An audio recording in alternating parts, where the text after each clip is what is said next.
فكانت يعني منظر جميل جدا، منظر مشرف، منظر يعني مفيش اروع ولا احلى من كده. شفنا هناء حمزة النهارده وهي واقفه يعني بطولها في المنتصف كده، واقفه بتقول يا حيطه داريني، واقفه تحس ان هي يعني مبلوله من كتر الكسوف، تحس ان هي يعني بتقول يا ارض اتشقي وابلعيني النهارده، بعد طبعا الحرب الشديده على مجلس اداره النادي الاهلي والحرب الشديده على النادي الاهلي وجمهوره. وشفنا يعني في بدايه الموسم ويعني ايه آه يعني مش عارف اقول ايه، بس يعني شفنا حرب جامده جدا، ومرتضى منصور خطف 4 5 لاعبات من النادي الاهلي، لكن الحمد لله يعني خطفهم. هو الفرق بين الزمالك الموسم اللي فات والزمالك الموسم اللي النهارده حاجه تانية خالص. هو كل الحكايه ان مرتضى منصور خلى لما خطف بنات النادي الاهلي واللي خلاهم يلعبوا في فريق النادي الزمالك، يعني كانوا الموسم اللي فات الرابع، الموسم ده بقوا الثاني، يعني هم قدروا ان هم يعني يتقدموا خطوتين. فيعني يعني عايزين نبارك لنادي الزمالك ان هو خد يعني المركز الثاني بعد النادي الاهلي، تقدم بعد ما كان رابع السنه اللي فاتت بقى الثاني السنه دي بعد النادي الاهلي. وطبعا السنه اللي فاتت كان المركز الثاني كانت سبورتنج، اللي السنه دي بتاخد المركز الثالث بعد الزمالك. الزمالك اللي خد لعيبه النادي الاهلي عشان ياخد المركز الثاني، يعني يعني عمل يعني ايه اغرى لاعبات النادي الاهلي بالفلوس والمال عشان يسيبوا النادي الاهلي. لكن في النهايه وفي يعني في الاول او في الاخر اللي ساب النادي الاهلي دول مش فتيات الذهب، دول فتيات اللي هم ايه البرونز، او الفتيات اللي هم يعني في حاجه اصل وتقليد، فالتقليد راح للزمالك لكن الاصلي والمعدن الاصلي تن موجود في النادي الاهلي. البنات النهارده اللي يعني ايه، في بنات النهارده كانوا بيلعبوا وما كانوش اساسيين في النادي الاهلي، لكن لما مشوا الاساسيين ولعبوا البدلاء بقوا اساسيين، يعني غلبوا الاساسيين وبان المعدن الاصيل في فتيات النادي الاهلي النهارده اللي قدموا مباريات رائعه طوال الموسم وكانوا مضغوطين جدا. فالمفروض ان احنا لازم نحييهم ونساندهم تحيه كبيره جدا. استاذ حمدي بيقول اللي بانت هناء حمزه سبب الخيبه. استاذ حمدي بيقول كنت مركز على الياقه او اللبانه. الاستاذ حمدي بيقول هناء باللبانه يعني كانت بتندغ لبانه عشان خاطر التوتر اللي كان عليها، وطبعا الخيبه الامل بعد فوز النادي الاهلي النهارده على نادي الزمالك. الاستاذ فايز مسعود من امريكا بيقول بنتها هتدفع غرامه كبيره. الاستاذ فايز مسعود بيقول تهنئه للاهلي احسن فريق في افريقيا، وان شاء الله فتيات النادي الاهلي في 5 بطولات في الطريق ان شاء الله هياخدوهم سواء في مصر او في افريقيا او على المستوى العربي والافريقي والمحلي باذن الله. طبعا النهارده ليله سعيده جدا، ليله العيد كانت سعيده على كل عشاق المارد الاحمر. اما بالنسبه لنادي الزمالك زي ما قلنا في اول الفيديو، طبعا كلنا عارفين رسميا تم عزل مرتضى منصور، لكن في موضوع لف ودوران عشان يشوفوا يعني طريقه لادخال مرتضى منصور في مجلس اداره نادي الزمالك. يعني بيحاولوا ان مرتضى منصور دلوقتي يدخلوه في مجلس اداره نادي الزمالك او يخلوه رئيس شرفي لنادي الزمالك. يعني رئيس نادي الزمالك يشوفوا يجيبوا واحد كده، ها، واحد يبقى باترينا، واحد يبقى في الوش كده، لكن يجي مرتضى منصور رئيس شرفي عشان يحرك اللي هو الرئيس اللي هم هيختاروه، واحد كده يقدروا ان هم يتحكموا فيه. لكن وزارة الشباب والرياضة فطنت للموضوع ده وقالت بالنص كده، يعني زي ما هو موجود، قالت لا فرصة للتحايل، لا فرصة للتحايل. آه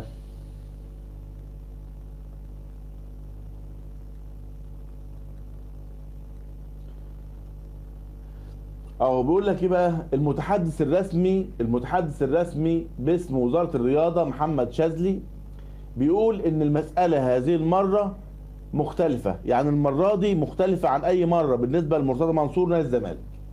ولا يمكن لمجلس إدارة نادي الزمالك أن يتحايل عليها، لأن هناك حكما قضائيا صريحا بعزل مرتضى منصور. زي ما قلنا في أول الفيديو إن في حكم صريح بعزل مرتضى منصور، فموضوع التحايل والحنجلة واللف والدوران مش هينفع في نادي الزمالك. وأضاف متحدث شباب الرياضة إن محكمة القضاء الإداري هي من اعتبرت منصب رئيس نادي الزمالك شاغرا وليست الوزارة، وألزم الحكم الوزارة وجهاتها التابعة بتنفيذه، ومن ثم من يعرقل أو يمتنع عن تنفيذ هذا الحكم يعرض نفسه للمساءلة القانونية والحبس بتهمة عرقلة أو الامتناع عن تنفيذ حكم قضائي. يعني مرتضى منصور خلاص اتعزل، واي محاولة للاحتيال على وجوده في نادي الزمالك يعرض اللي هو بيحاول انه يتحايل للمساءلة القانونية والحبس.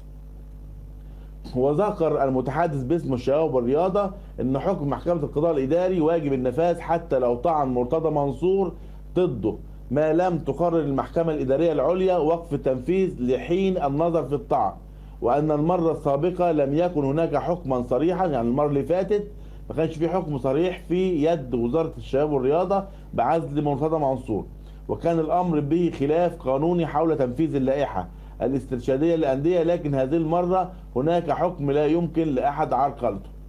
بيقول لك حتى لو مرتضى منصور طعن على الحكم لازم يتنفذ الحكم القضائي بعزل مرتضى منصور، وأي صورة من الصور ل وجود مرتضى منصور أو التحايل عشان مرتضى منصور بيكون موجود في نادي الزمالك ده موضوع منتهي تماما، ويعني اللي عمل الموضوع ده يساءل قانونيا ويحبس.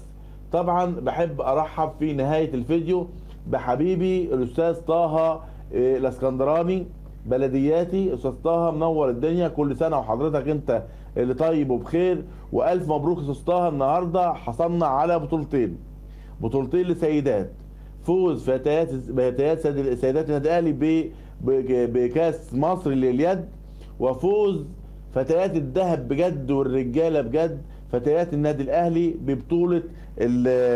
ببطوله الدوري لكره الطايره. والف مبروك، والف مبروك لكل الناس المحترمين. ويعني اسيبكم على خير عشان خاطر اللي لسه عايز يحلق، واللي عايز يظبط نفسه لبكره، واللي عايز يرتاح. وطبعا كل سنة وحضراتكم بخير وطيبين، وكانت ليلة سعيدة على كل عشاق المارد الأحمر بفوز المارد الأحمر ببطولتين النهاردة.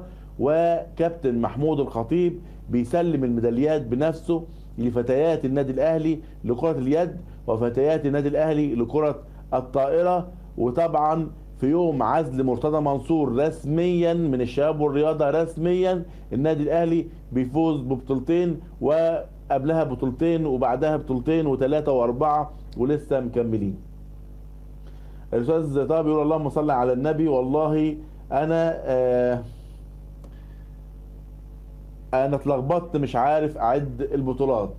طبعا بقول لحبيبي استاذ طه واستاذ فؤاد مسعود والاستاذ حمدي وكل الناس المحترمه المتواجده معانا، بشكركم. وبس يعني نفسي بس كده حاجه بسيطه اطلبها، يعني اخوكم خليل كده، يعني بطلب منكم طلب صغير جدا. يعني الناس الاهلاويه المحترمين الفرحانين بفوز النادي الاهلي، فين الاشتراك بتاعكم؟ فين اللايكات بتاعتكم؟ فين الفرحه بتاعتكم؟ تبقى منوره في اللايكات كده وفي تعليقاتكم الجميله. طبعا الحمد لله كانت اخبار النهارده اخبار جميله وكويسه، واتمنى الايام اللي جايه تكون اخبار سعيده جدا على النادي الاهلي وجمهوره. وانا ما بحبش اطلع لما يكون فيه اخبار جميله وسعيده لكل عشاق المارد الاحمر. بشكركم والسلام عليكم ورحمه الله وبركاته. وكانت سهره جميله مع حضراتكم، وعيد يعني سعيد علينا وعليكم باذن الله. بشكركم ودمتم في امان الله، واشكركم والسلام عليكم ورحمة الله وبركاته. وكان معاكم اخوكم خليل رشاد. دمتم في امان الله.